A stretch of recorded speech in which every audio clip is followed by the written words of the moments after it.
Hi guys, எல்லாருமே women's டேக்கு offer கொடுத்து நிறைய ஆர்டர்ஸ் எடுத்தாங்க. நீங்கள் ஏன் கொடுக்கல அப்படின்னு கேட்டிங்க.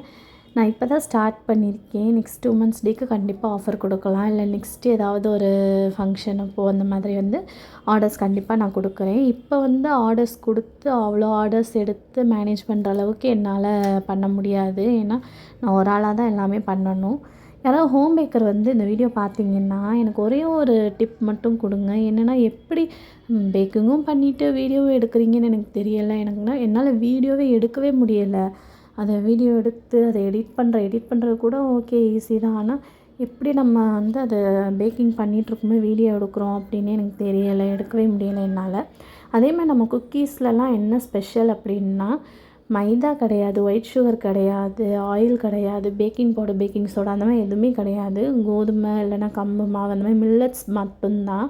நாட்டு சக்கரை, பட்டர் மட்டும்தான் நம்ம யூஸ் பண்ணுறோம். மற்றபடி வேறு எதுவுமே கிடையாது. ஸோ ரொம்பவே ஹெல்த்தியாக இருக்கும். ஸோ எம்கே பேக்ஸில் நீங்கள் எதை வேணால் ட்ரை பண்ணலாம். டாடா.